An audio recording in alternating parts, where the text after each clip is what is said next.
Oi, meu time, seja muito bem-vindo, muito bem-vinda a essa aula. Vou resolver com vocês aqui a peça da segunda fase, Direito do Trabalho. Tintim por tintim, você que nunca fez prova de segunda fase, nunca fez uma peça, você vai entender aqui comigo. Você que está na repescagem, você também vai entender essa peça, caso você tenha errado. Vamos aqui resolver juntos essa peça para você ver como não errar mais quando a FGV colocar essa peça aqui para você, tá? Vamos fazer primeiro a leitura do enunciado. A senhora Larissa Pinheiro, com 35 anos de idade, procurou em seu escritório de advocacia no dia 23 de fevereiro de 2026. Time, tudo aqui que eu vou grifando são pontos importantes que a gente tem que se atentar no enunciado da FGV, tá? Narrando uma situação de extrema precariedade em sua vida profissional. Larissa informou que trabalhou na sociedade empresária Boulangerie DF Limitada, uma confeitaria renomada na cidade de Brasília, no período de 2 de março de 2022 a 10 de janeiro de 2026, exercendo a função de cozinheira, preparando bolos e doces finos. Durante todo esse período, a Larissa foi empregada sem registro formal em sua CTPS. A jornada de trabalho de Larissa iniciava diariamente às 12 horas e estendia-se até às 22 horas, de segunda-feira a sábado, com apenas 30 minutos de intervalo para refeição e descanso, gozando de forma irregular e muitas vezes em pé em meio ao ambiente de trabalho. Ela jamais recebeu o devido pagamento pelas horas extraordinárias, ela jamais recebeu o devido pagamento pelas horas extraordinárias laboradas. Seu salário era pago em espécie, sem qualquer recibo, totalizando R$ 2.000 mensais, valor abaixo do piso salarial da categoria, conforme os instrumentos normativos que a cliente obteve, convenção coletiva de trabalho, referente ao período de 2020 a 2026, os quais estabeleciam um piso de R$ 2.500 para a função de cozinheira. Além disso, nunca recebeu quaisquer outros direitos. Em 10 de janeiro de 2026, ao reivindicar formalmente seu registro em CTPS e o pagamento dos valores devidos, a senhora Larissa foi sumariamente dispensada pelo proprietário da confeitaria, senhor Abelardo, sem qualquer justificativa e sem receber as verbas rescisórias que seriam devidas em caso de dispensa sem justa causa. O senhor Abelardo, inclusive, ironizou a situação de Larissa, afirmando que, sem registro, não há direitos. Ademais, durante o período de 2 de março de 2022 a 31 de dezembro de 2022, a Boulangerie DF não forneceu equipamentos de proteção individual, EPI, adequados para o manuseio de fornos e utensílios quentes, como luvas térmicas, resultando em pequenas queimaduras e lesões repetitivas nas mãos de Larissa. As queimaduras constantes implicaram em gastos com consultas médicas e pomadas para os cuidados das lesões, que deixaram marcas permanentes. Ela relata que a partir de janeiro de 2023 os EPIs passaram a ser fornecidos, mas sem o devido certificado de aprovação, o que fazia se sentir insegura, especialmente ao lidar com altas temperaturas dos fornos industriais. Diante da situação de extrema vulnerabilidade e de ausência de qualquer reparação por parte do empregador, Larissa, mãe de 2 filhos menores e única provedora do lar, não possui condições financeiras para arcar com as despesas processuais, sem prejuízo do próprio sustento e de sua família. Ela deseja ingressar com a medida judicial cabível para buscar o reconhecimento de seu vínculo empregatício, ela quer buscar esse reconhecimento, o recebimento de todas as verbas trabalhistas devidas e a reparação pelos danos sofridos. Considerando os fatos apresentados e a legislação aplicável, elabore a peça prática profissional cabível para a defesa dos interesses da sua cliente. Sua cliente é Larissa. Time, perceba o que aconteceu aqui na história para poder a gente identificar qual peça processual é. Larissa, ela trabalhou 4 anos numa confeitaria sem carteira assinada. Isso se chama sem registro de CTPS. Ela trabalhava 10 horas por dia, quase sem intervalo, ganhava menos do que o piso da categoria, se queimava nas mãos porque não tinha equipamentos de proteção. E quando pediu para ser registrada, ela foi demitida na hora sem receber nada. Você vê que tem muita coisa aqui, né, nesse enunciado. O que ela quer da gente, time? Ela quer que reconheça reconhecimento de emprego. Ela quer que seja reconhecida como empregada de verdade. Quer receber tudo que não pagaram. Ela quer também ser indenizada pelas queimaduras. E aí você vai me perguntar qual peça processual, professora, nesse caso aqui, a FGV colocou essa situação, qual peça processual é? Aqui é simples, time. Na Justiça do Trabalho, quem processa entra com a petição inicial, que também é chamado de reclamação trabalhista. Reclamação trabalhista. A reclamação trabalhista aqui na Justiça do Trabalho é a petição inicial, é você entrar na justiça, é você começar o processo. É o nome técnico dado quando abre processo. Pense assim, é a carta oficial que você entrega no fórum contando a história e pedindo o que você quer que o juiz decida. Quem processa aqui, time, é a reclamante. A reclamante, no nosso caso, é quem? A reclamante é nossa cliente, Larissa. O processado se chama o reclamado. O reclamado aqui na nossa questão é a padaria Paula Gerry, né? DF Limitada. Entendida essa primeira parte? Onde é que a gente vai ingressar a nossa reclamação trabalhista? Na vara do trabalho da cidade onde a reclamante trabalhou. Onde foi que Larissa trabalhou? Larissa trabalhou o time, ó. Larissa trabalhou na sociedade empresária renomada em Brasília. Então a gente vai endereçar nossa peça para Brasília, tá certo? Antes de tudo, antes da gente começar a nossa peça, a gente vai pedir a justiça gratuita, porque perceba aqui no fim, olha o que diz aqui no final, ela não possui condições financeiras para arcar com as despesas processuais sem prejuízo do seu próprio sustento e da família. Toda vez que a prova, que a FGV colocar isso, você vai lembrar que é justiça gratuita. A FGV não colocou à toa, colocou porque você tem que pedir a justiça gratuita nesse caso, e a justiça gratuita é no início da peça. O que é isso, professor? É pedir para não pagar as custas no processo, porque a pessoa ela não tem condição. A FGV ela deixou claro aqui, né? Porque ela tem esse direito, porque ela é mãe de 2 filhos menores, que ela é a única provedora do lar, não possui condição financeira de arcar as despesas processuais, tá certo? Isso se chama, time, de hipossuficiência. É uma palavra difícil só de dizer, mas basicamente é quando a pessoa não tem dinheiro suficiente. Tá? Quais são os artigos aqui importantes para a nossa reclamação trabalhista? A gente tem o artigo 790, parágrafo 3º ou 4º da CLT. Qual é o próximo passo da nossa peça aqui? É a gente reconhecer o vínculo emregativo. Essa é a parte mais importante e mais cobrada, principalmente quando é uma reclamação trabalhista. Você precisa provar que Larissa era empregada de verdade, mesmo sem carteira assinada. Por que que isso importa, time? Porque só quem é empregado, no sentido jurídico, que tem direito a férias, a 13º, a FGTS. Então, antes de você pedir tudo isso, você precisa provar na sua peça que ela se enquadra nesse conceito. Qual artigo importante aqui? É o artigo 3º da CLT, que diz que o empregado é quem trabalha com 4 características ao mesmo tempo. Bora de exemplo para você entender, você fixar e não errar mais. Quais são esses requisitos que o artigo 3º nos fala? Primeiro, é o requisito da pessoalidade. O requisito da pessoalidade diz que só ela podia fazer o serviço, não pode mandar outra pessoa no seu lugar. Diferente de um pedreiro autônomo que pode levar um ajudante, essa pessoalidade só pode ser ela. Qual é o segundo requisito? A não eventualidade. Time, ela trabalhava todos os dias, não era um bico ocasional. Diferente de alguém que é só chamado uma vez para um evento, por exemplo. Qual é o terceiro requisito aqui que o artigo nos fala? Onerosidade. Ela recebia os pagamentos que a gente viu, R$ 2.000, diferente de trabalho voluntário que não gera vínculo. E o quarto, para a gente fechar, é a subordinação jurídica. Subordinação jurídica. Ela seguia ordens do patrão, tinha horário fixo, imposto a ela, que era de 12 às 22. Isso mostra que não era dona do próprio negócio, dona do próprio nariz no trabalho. Ela tinha chefe e tinha que cumprir ordens, tá? Então, o artigo 3º fala que a gente tem que ter esses 4 requisitos, a gente tem que demonstrar para poder pedir os direitos dela. Aparecendo aqui nos fatos, você conclui que resta caracterizado o vínculo empregatício, devendo ser reconhecido e determinada a anotação na CTPS. Uma dica aqui para nossa prova, isso derruba muita gente. Não adianta você, na sua peça, time, citar apenas o artigo 3º, você precisa pegar cada fato da história e encaixar em cada requisito. Isso é o que a FGV chama de fundamentar. Não é só você citar a lei, professor, eu coloquei só a lei, vou pontuar, não pontua. Você tem que aplicar a lei ao caso concreto, tá?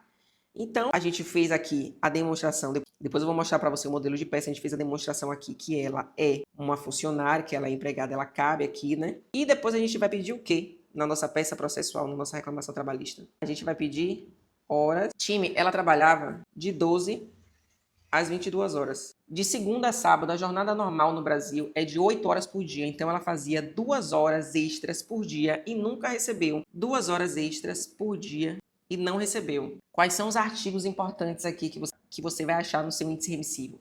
Artigo 7º, inciso 13 da Constituição, fala da jornada de 8 horas diárias, 44 horas semanais. Artigo 58 e 59 da CLT, que regula a jornada e a hora extra. Qual é a outra tese que a gente vai colocar aqui na nossa peça processual? O intervalo interjornada suprimido. Ela tinha direito a 1 hora de intervalo para almoço, porque ela trabalhava mais de 6 horas por dia, mas só dava 30 minutos e ainda por cima, pé, mal descansando. Os artigos aqui, time, o artigo 71, parágrafo 4º da CLT. Qual é a consequência? O empregador ele tem que pagar o período que faltou. O empregador tem que pagar o período que faltou. Anote no seu caderno. Esse faltou ficou feio, né? Que faltou. 30 minutos que não foram dados. Como se fosse hora extra com adicional de 50%, mas com natureza indenizatória. Ou seja, é uma indenização pelo dano, não é um salário propriamente. Qual é a outra tese aqui, professora, que a gente tem que colocar? Time, a gente tem que colocar aqui como tese a diferença salarial. Piso da categoria. Ela ganhava 2.000, mas o piso era definido em convenção coletiva de trabalho, que é um acordo entre sindicatos, que no caso dela, no caso de Larissa, tinha que ser 2.500. Ela tem direito a receber essa diferença de R$500 durante todo o período trabalhado, com reflexo nas demais verbas. Pense assim para você entender. É igual quando existe o salário mínimo da profissão, combinada entre o sindicato dos trabalhadores e o sindicato das empresas, e o patrão paga menos que isso. Então ele tem que completar essa diferença. Qual é a outra tese? Uma peça com muita tese, né? Reclamação trabalhista é isso, viu, time? Reclamação trabalhista é isso, é fácil identificar, mas geralmente vem assim com bastante tese. Verbas rescisórias. O que ela tem direito por ter sido demitida sem justa causa? Time, na nossa questão, ela foi mandada embora sem nenhuma razão, sem justa causa, e o dono ainda disse que sem registro não há direitos, o que mostra que a demissão ela foi arbitrária. Quando alguém é demitido sem justa causa, tem direito a um pacote de verbas. Professora, qual é esse pacote? Vou te dizer agora. Aviso prévio, indenizado, artigo 487, parágrafo 1º da CLT. Se o patrão não avisa com antecedência, paga o equivalente em dinheiro, ela também tem direito a 13º integral e proporcional. Lei 4.090, de 62. Ela também tem direito nesse pacote às férias vencidas e proporcionais, mais 1/3. Artigo 129 ou 130 da CLT. Todo trabalhador tem direito a descansar e ganhar 1/3 a mais no período. Ela tem direito aqui, vou colocar bem aqui embaixo, FGTS, com a multa de 40%. Lei 8.036 de 90, artigo 15 e 18. O FGTS é uma poupança forçada que o patrão deposita todo mês quando demite sem justa causa e ainda paga 40% de multa sobre o que foi depositado. Outro aqui, vamos para outro slide. Outro aqui, ela tem direito à multa. Multa do artigo 477 da CLT, penalidade paga quando o empregador atrasa, não paga as verbas da rescisão no prazo. É como um acerto de contas final. Toda vez que alguém é mandado embora sem justa causa, existe uma lista padrão de coisas que a empresa ela tem que pagar, tá? Então, essa listinha aqui, time, é importante que você anote aí no seu caderno, porque toda vez que cair uma reclamação trabalhista, na nossa prova da segunda fase, reconhecimento de vínculo, tem esse pacotinho, tá? Ó, dá um print aqui para você ver esse pacotinho que você tem que saber. Outra coisa que a gente vai pedir aqui na nossa reclamação trabalhista é a indenização pelos danos, que são as queimaduras, né? Pelos danos. Time, a sua cliente, ela se queimou porque a empresa não deu EPI, equipamento de proteção individual, luvas térmicas, e depois deu EPI sem o certificado de aprovação, que é um selo que garante que o equipamento ele realmente protege. Quais são os artigos que a gente vai colocar na nossa reclamação? Artigo 57 da CLT obriga o empregador a fornecer EPI. Artigo 7º, inciso 28 da Constituição, garante indenização quando o empregador tem culpa, dolo e acidente de trabalho. Artigo 186 e 927 do Código Civil, artigos importantes, que a regra geral, quem causa dano por negligência tem que indenizar. Artigo 223A a 223G da CLT, regras específicas sobre o dano moral no trabalho. 3 tipos de dano que ela pode pedir aqui na nossa peça processual. É o dano material, o dinheiro que ela gastou com médico, com pomada. A gente tem o dano estético, porque ficaram marcas, cicatrizes permanentes. Tem também o dano moral, o sofrimento, o constrangimento, o abalo psicológico de ter sido machucada, tratado com desdenho, né? É como se ela trabalhasse numa cozinha sem luva térmica, se queimasse e tivesse que gastar pomada, ficasse com cicatriz nas mãos pelo resto da vida, que é o dano estético, sofresse com isso, que é o dano moral. São esses 3 pedidos, né?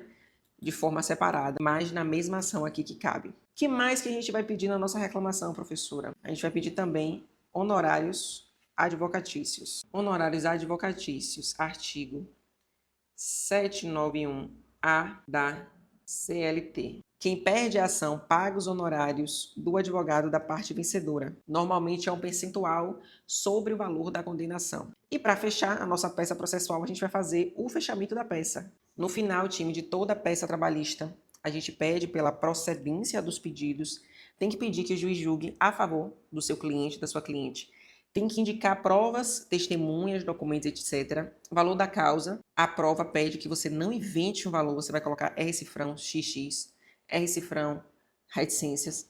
Local, data, assinatura, advogado e número do AB. Você nunca, nunca, nunca, time querido, você vai assinar. Dito isto, vamos ver como é que ficou a nossa reclamação trabalhista. Excelentíssimo senhor doutor juiz da Vara do Trabalho de Brasília, Brasília DF, que é o local onde nossa cliente trabalhou, a gente vai fazer a qualificação. É importante, time, que você printe essa tela, se você puder, para poder você fazer o seu treino em casa. Larissa, nacionalidade, portadora, RG, nada você vai inventar, tá? É importante que você coloque centralizado reclamação trabalhista. Professora, se eu não colocar reclamação trabalhista, você zera a peça em face da empresa. Primeiro ponto a gente pediu aqui, não foi? A justiça gratuita. A reclamante declara não possuir condições de arcar com as custas processuais sem prejuízo do seu sustento e de sua família. Requer o benefício da justiça gratuita nos termos do artigo. Os fatos vai ser bem resumido aqui, time. Você vai pegar o resumo ali que o enunciado deu, porque essa parte a gente não pontua tanto. Você vai pegar ali o enunciado, fazer um resumo dos fatos e o mérito é o que a gente falou. Primeiro, o reconhecimento do vínculo. E você, primeiro, o que é que você vai fazer em cada tese aqui? Você vai mostrar que sua cliente se enquadra nessa tese, essa primeira tese do reconhecimento do vínculo. Aqui está a parte das teses para você fazer o treinamento, reconhecimento das horas extras. Depois você vai colocar aqui do intervalo intra-jornada, das diferenças salariais, das verbas rescisórias, da indenização por danos materiais, morais e estéticos, honorários advocatícios, os pedidos, ó, você vai fazer uma listinha no final, tá vendo? Requerimento final e o fechamento, como a gente falou. Time, se você puder, dê um print aqui dessa peça processual. Aqui do início, depois, você vai pegar uma folha de ofício, você vai escrever, você vai treinar, você vai ler o enunciado, você vai assistir essa aula juntamente comigo. E é importante que você treine bastante. Você que vai fazer a segunda fase pela primeira vez, você treine, você que está na repescagem. Talvez você tenha ficado na repescagem por falta de treino, é muito importante. E caso você queira o meu pack de peças de trabalho, que é um pack com as principais peças. Lá tem peças autorais que a gente treina junto, a gente faz um treinamento junto, para você treinar bastante até o dia da prova. É um presente da professora de vocês. Eu quero muito receber sua mensagem, professora, passei, sou advogado, sou advogada. Tá bom? O link tá na bio. Assiste essa aula, comenta para mim se você ficou com alguma dúvida aqui, eu vou responder todo mundo. Manda pro seu amigo, pra sua amiga que tá na segunda fase de direito do trabalho. Adquire a PEC, porque é um presente que eu tô te dando, eu quero muito sua aprovação. E eu quero receber sua mensagem, tá? Qualquer dúvida pode falar comigo, me segue nas redes sociais, lá no Instagram, lá no TikTok, porque você já é advogado, já é advogada.